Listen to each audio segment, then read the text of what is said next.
Hey everybody, well today is lard rendering day. It's the very last thing that I'm going to be doing with the pigs. I've got my cast iron pot warming up, got some decent heat on it, got my boat paddle ready, jars to put the lard in, and then of course down there on the far end, I'll get you a closer look here in a minute of a pretty good pan of lard. I'd say somewhere around maybe 30 or 35 pounds of lard. I don't really know what that's going to equate to in jars. Probably not going to be 2 cases like I got here, but I'd rather have too many jars, just have to go hunt them down halfway in. So here we go. So we'll try to have a little fun, and if you ain't never done it before, it ain't real hard, or otherwise I wouldn't be able to do it. So here we go. Alrighty folks, so what we're going to do is lard rendering is all you're doing is you're taking what's going to have a little bit of lean meat on it, but most of it is just fat from the hog. That's all it is. Just the fatty stuff that you normally wouldn't be eating unless it was on bacon. You might have a little dab if you like some on your pork chop, but a lot of it goes to waste. And the best way to use it is to jar it up, and there's all sorts of uses once it's jarred to utilize the lard. We'll get into it here in a minute, but basically all we're doing is we're just putting the lard in here and we're cooking it, and it's going to put out a whole lot of grease. As it cooks, the solid will render down into smaller and smaller pieces until it turns to a golden brown, and at that point that's about as much as you're going to get out of it. You strain the solids out, that's your cracklings. Once it's got all the solids out of it and we jar it up, that's your cooking lard. I don't know how well you can see, but this is last year's lard, and if you really want it to be, you want it to be as close to white as you can get it. This is out of this cast iron pot. If you want it just pearly white, the best thing to do is either use a double boiler system, which is going to take you a spell, or you can put it in a crock pot. The material in the crock pot is real good about not burning it. You're not trying to burn it, you're just cooking it. The browner it gets, once it's in the jar, that means you've cooked it a little bit too long. Doesn't really hurt anything, it's just more about more appealing to your eye. It doesn't change the cooking purposes of it or anything like that. So but you can see in the sunlight it's pretty white to be out of cast iron. I'm plenty pleased with that from last year, and hopefully it'll turn out this year. We'll see.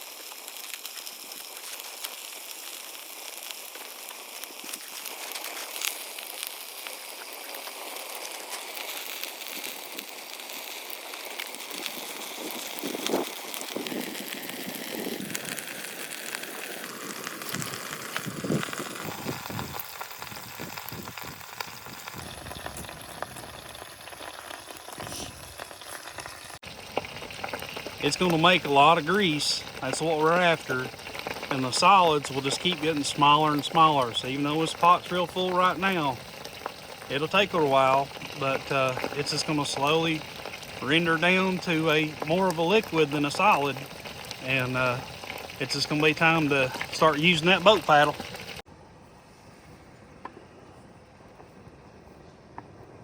I will tell you, if you ever want to season a piece of cast iron, this here is the absolute best way to do it, because all it is this grease. So as this cast iron's heating up, That grease is going in the metal. There ain't nothing better for it.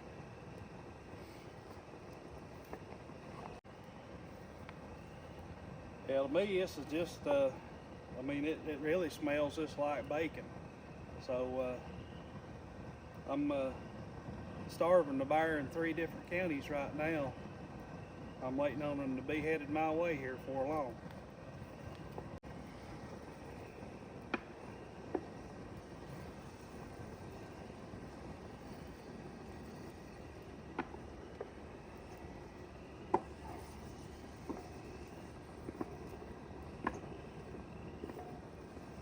And while the lard's doing its thing and rendering down, I told you I'd tell you some of the uses or the benefits of having lard. Well, you know, 100 years ago, the lard was actually valued more than what the meat was, because it had so many uses other than just to feed the family. This is a really good cooking oil if you're going to fry chicken or something, because it has a higher smoke point than what your traditional Crisco lard or your vegetable oils, any of that has. So you can raise the temp up a lot higher without it actually getting that burnt smell. Something else that it was used for was in lighting in a home. Before electricity, they would use this as a fuel to light their home. Instead of buying lamp oil, they would burn lard. I make it's an all-natural lotion or a balm, and the pH of the lard matches the pH of our skin much better than what you're going to find at you know, any of your skincare aisles that you go to. It just absorbs into the skin much better, and it's a natural skin lotion, and that's something that I make and a lot of other folks do. All you need is lard and lye, and you can make lye soap. And contrary to popular belief or what you may think on, say, like Granny off the Beverly Hillbillies, lye soap is not hard on your skin. Lye is hard, but the lye interacts with the lard and basically neutralizes the lye. So it doesn't eat away at your skin. It's not harmful to your skin. It's just another big pharma, big company lie that they wanted you to try to not be independent and think that this is bad for you. So as far as the omegas and the fatty acids and all that stuff, really, lard is really healthy. It's a natural source to cook with. Now, you could argue, is eating fried foods good for you? I'm not going to argue that, but you know, it's a good alternative, and the reason why we are interested in it today is because it still has a lot of uses. So I don't know that we're going to be carrying lanterns around with lard in it, but we're definitely going to be cooking with it. We're going to probably make some soap. We're going to make some lotions. So you know, if y'all are interested in that, let me know, and I'll try to do a video on it. I don't know what you want to watch and what you don't want to watch, but there's still a lot of good uses for lard. So don't knock it till you try it. So just keep that in mind. It's really good to have around the house. Alrighty, folks, you can see that the lard's rendering down, the grease is rising, so they're just kind of trading places. The lard was way up here, and now it's slowly working its way down, grease coming up. And you can see there's some golden brown here, but we're still really white here.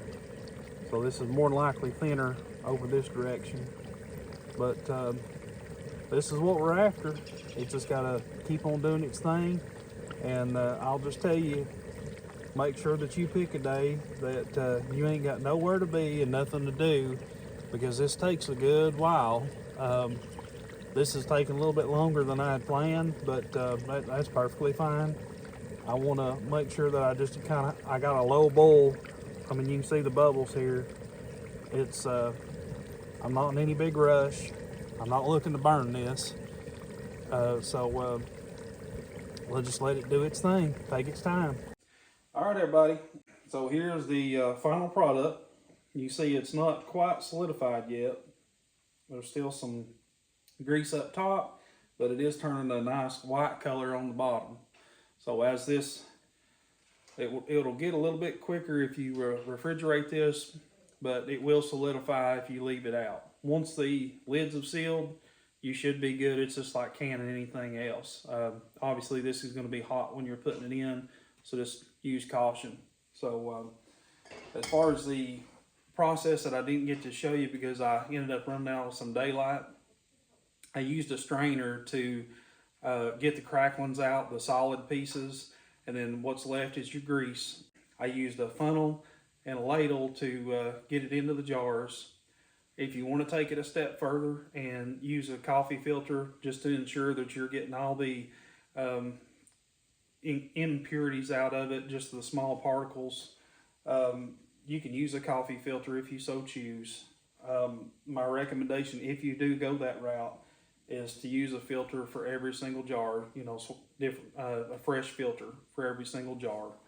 And it should end up being a real pretty color for you.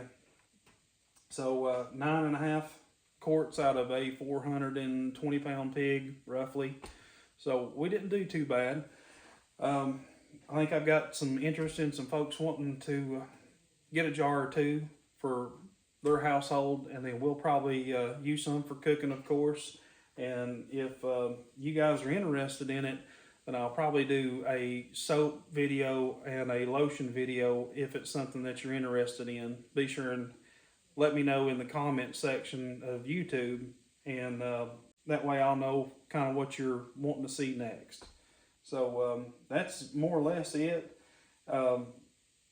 Everything went good. It just took a little bit longer than what I expected. I was figuring on somewhere in the neighborhood of about 3 hours, and it ended up running about 5 to 5.5 hours before I actually started getting stuff in the jar. So just keep that in mind when you're doing it. Make sure that you give yourself plenty of time and don't get in a rush. So that's about all I've got for this time around. And if you like this, be sure and give me the thumbs up. If you haven't subscribed, please do so.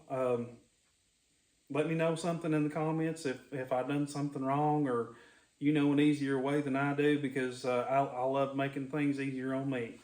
So just remember that I love you, God loves you, and there ain't nothing you can do about it. I'll see you guys on the next one.